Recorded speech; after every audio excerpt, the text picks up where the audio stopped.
independent self-consciousness, it is only the pure abstraction of the I that is its essential nature. And when it does develop its own differences, this differentiation does not become a nature that is objective and intrinsic to it. Thus, this self-consciousness does not become an I that in its simplicity is genuinely self-differentiating, or that in this absolute differentiation remains identical with it. On the other hand, the consciousness that is forced back into itself becomes, in its formative activity, its own object in the form of the thing it has fashioned, and at the same time sees in the Lord a consciousness that exists as a being for self. But for the subservient consciousness as such, these two moments, itself as an independent object and this object as a mode of consciousness, and hence its own essential nature, fall apart. Since, however, the form and the being for self are for us, or in themselves, the same, and since in the notion of independent consciousness the intrinsic being is consciousness, the moment of intrinsic being or thinghood which received its form in being fashioned is no other substance than consciousness. We are in the presence of self-consciousness in a new shape, a consciousness which, as the infinitude of consciousness or as its pure movement, is aware of itself as essential being, a being which thinks, or is a free self-consciousness.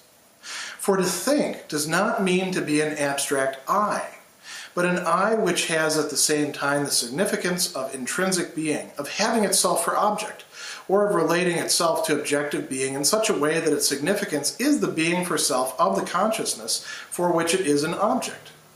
For in thinking, the object does not present itself in picture thoughts, but in notions, that is, in a distinct being in itself or intrinsic being, consciousness being immediately aware that this is not anything distinct from itself. What is pictured, or figuratively conceived, what immediately is, has, as such, the form of being something other than consciousness. But a notion is also something that immediately is, and this distinction, insofar as it is present in consciousness itself, is its determinate content.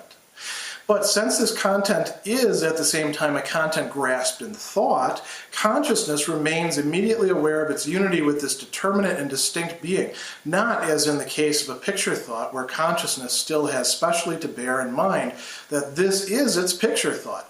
On the contrary, the notion is for me straightway my notion.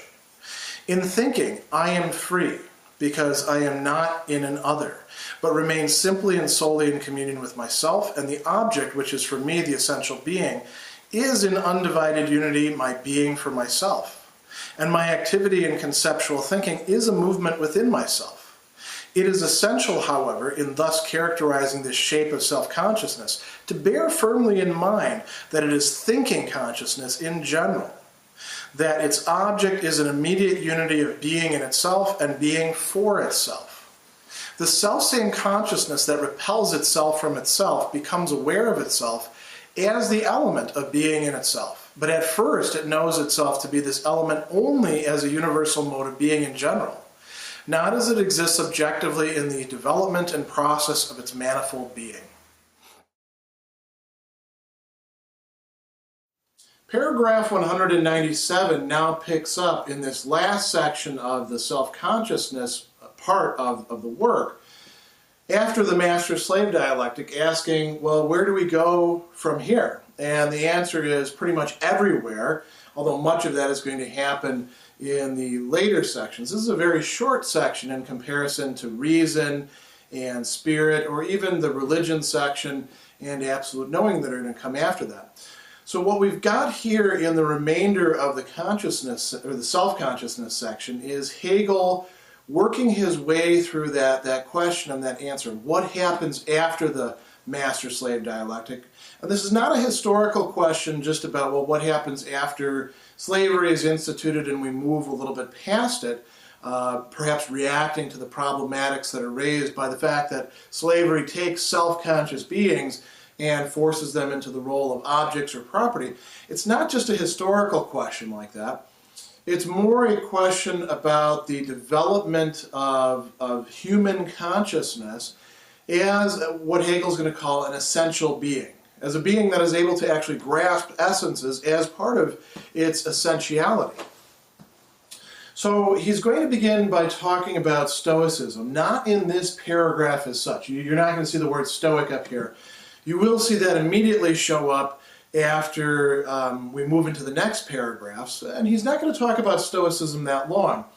Then he's going to talk about Skepticism as another, it's a philosophical school that arises in antiquity, but it's also something that ends up pervading culture. One can be a skeptic or a Stoic without ever having heard of skepticism or Stoicism. And then there's going to be a much longer discussion of what he calls the unhappy consciousness.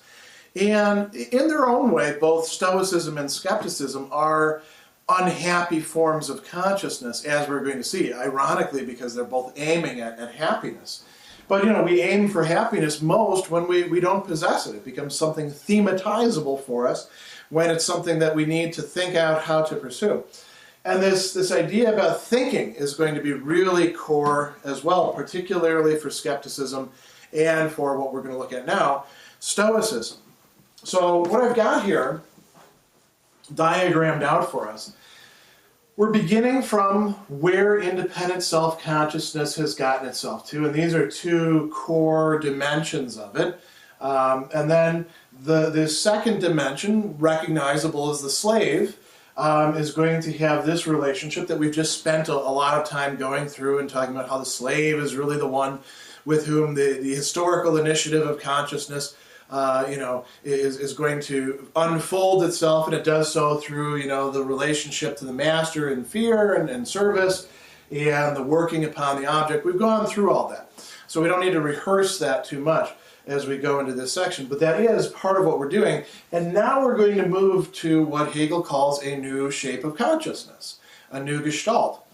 Interestingly, I'd like to point out, and we'll come back to this in this section, this is a section in which he's going to use Gestalt first to talk about shape of consciousness, good thing, right, we're moving on. And then he's going to contrast, representation, whether in the form of Vorstellung or Gestalt. The Miller translation has picture language, I believe, or picture thinking, yeah. And that's actually a sort of loose rendering of Vorstellung und Gestalt in here. So he's using Gestalt also in a not quite pejorative way, but in a way to say, look, this isn't as good as it's going to get in comparison to concept or notion, that is, Begriff. So we'll come back to that in a moment. So let's look at the text now directly. For the independent self-consciousness, the slave, the one who has actually managed to get through all of this stuff, right, and become aware of himself or herself as independent self-consciousness. It is only the pure abstraction of the I that is its essential nature. The transcending possibility of negating all the determinacy and saying something more. This is something core to human freedom. This is something core to human self-identity. This is something core to understanding the way in which we are able to put ourselves out of our immediate environment and think in reflexive ways. So he says, when it does develop its own differences, this differentiation does not become a nature that is objective and intrinsic to it. Thus, this self-consciousness does not become an I, that it's in its simplicity is genuinely self-differentiating, which is always a good thing for Hegel, right? Or that in this absolute differentiation remains identical with itself. So if we try to go straight ahead and cut through all the nonsense, I just want the transcendental unity of apperception or something like that, Hegel says, look, that's not going to work for you. You don't get what I have worked through up till this point, a thing that is both what it is and also, others itself, and then exists in the relation to that. You're not going to get that out of any sort of static conception or purifying, we might call it a purifying by stripping away and abstracting conception of the pure I. What about the other part? It says, on the other hand, the consciousness that is forced back into itself becomes, in its formative activity, its own object in the form of the thing it has fashioned. This is what we saw in the master-slave dialectic, right? The slave, the servant, by being put to work, not just at one point in time, not just in a sort of inaugural moment, but through an entire process, becomes aware of who, not just what, but who he or she is in relation to what it is that they're able to produce. They externalize themselves. This is something that Marx picked up on, but many other people have picked up on as well. Even, to a certain extent, the labor theory of value as we see it in, say, Locke's second treatise, where the body is understood as something that we own. We use our labor to transform raw materials into something else. We have sort of externalized ourself. Locke is onto a similar sort of insight as what Hegel has spelled out for us.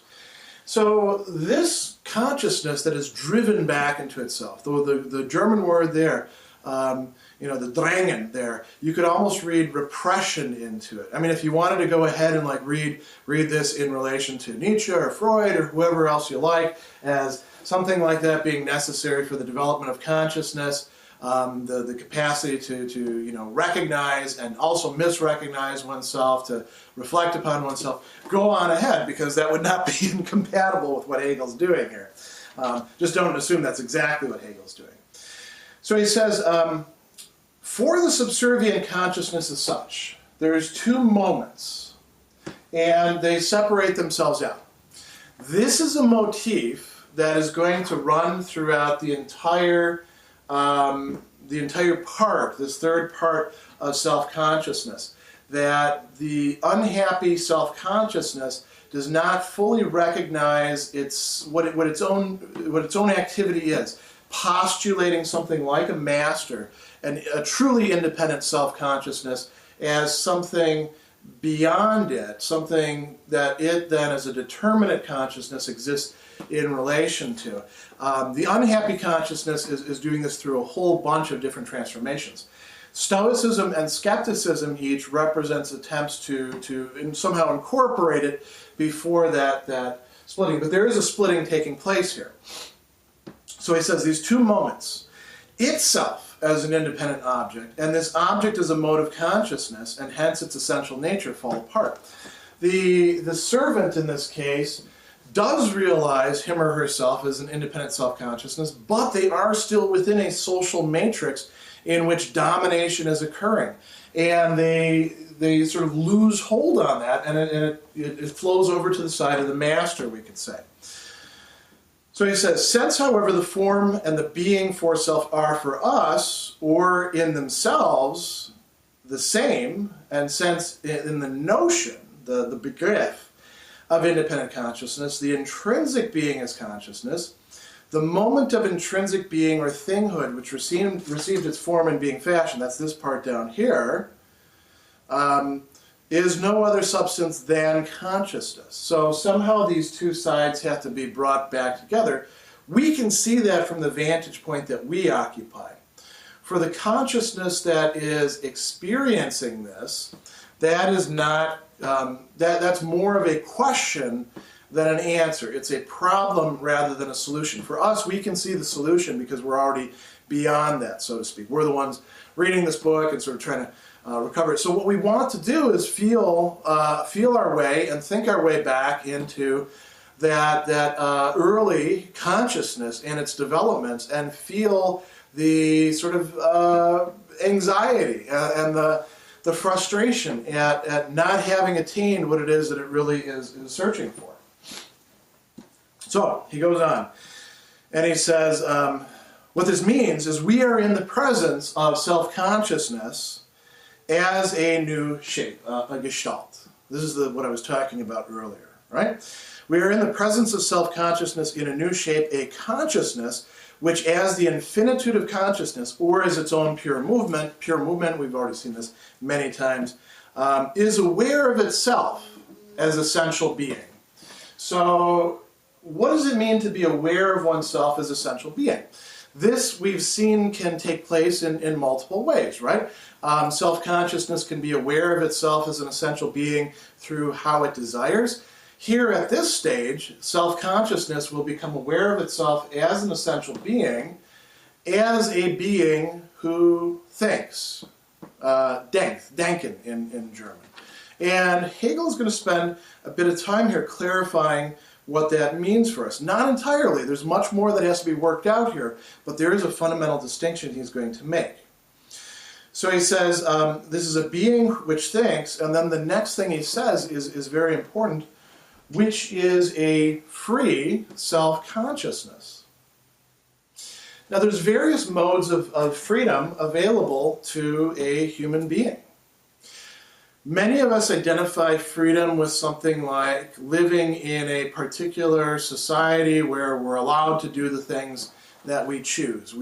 We don't even go quite so far as to say, well, freedom is the ability to do what you choose, or freedom is, having options, or something like that. We tend to, in a rather naive, sort of, unthinking way, just associated with nobody messing with us. And there were, if you actually look at Plato's dialogues, there were people who had that sort of conception back then. Freedom can be understood in other ways, however.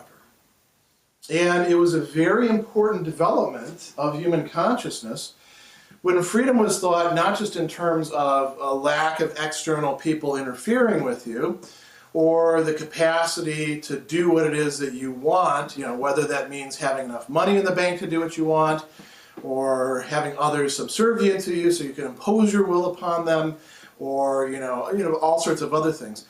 Here it's being conceptualized as the capacity to conceptualize, as the ability to think, as the ability not just to think idly to oneself, to daydream, or to, think how to make $1 million or something like that, but the ability to think, we might say, philosophically, about the big picture, about the huge metaphysical issues. What is being? What is time? What the hell am I? What is the connection between myself and others? These are fundamental metaphysical issues, also moral issues too, which the being that thinks grapples with. So he says, to think does not mean to be an abstract I. It's not just this sort of, transcendental critique, purifying things. And, when we see this also, we might think a being that thinks, oh, well, doesn't that sound a lot like, the Cartesian cogito? He's saying, don't go quite there yet. There's something else going on here. To think does not mean to be an abstract I, but an I which has at the same time the significance of intrinsic being, of having itself for object, or of relating itself to objective being in such a way that its significance is the being for self of the consciousness for which it is an object. Well, there's a long sentence there. What is he saying there? To think involves reflexive thinking.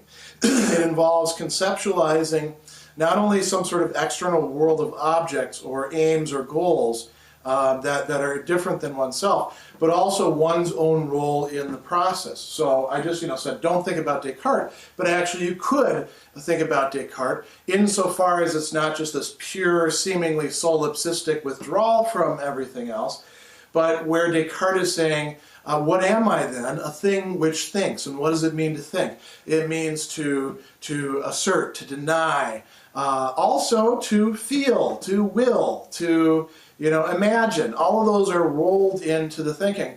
And insofar as Cartesian philosophy centered around the reflexivity involved, I can think that I am doing this, or in every act of I think I am grasping myself in the process in a way that I can't do with my body for Descartes.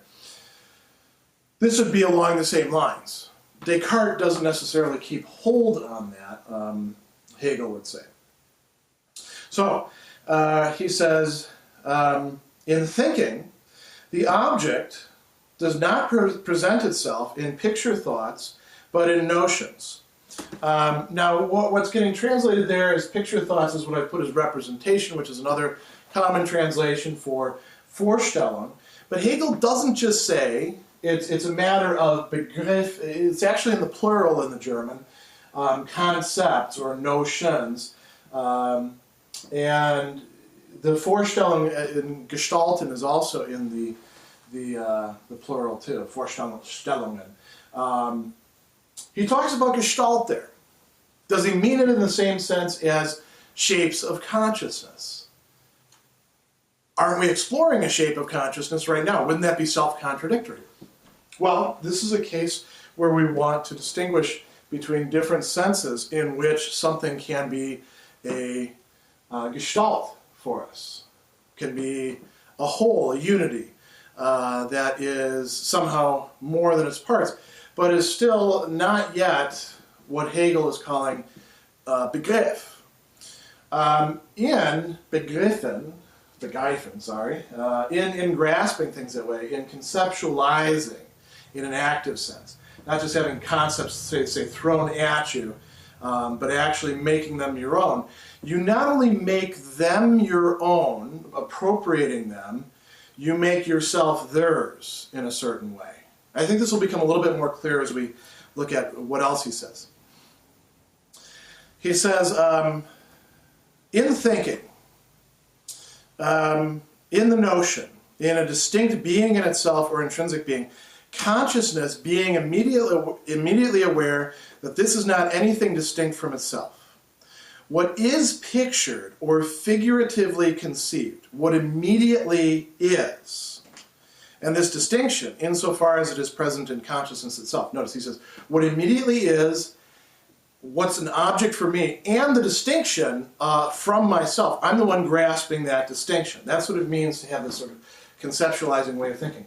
Images we can become sort of captivated by because we don't realize, either the image is totally extrinsic to us or the image sort of takes us over. All right, so he goes on and he says, what is pictured or figuratively conceived, what immediately is, has as such the form of being something other than consciousness.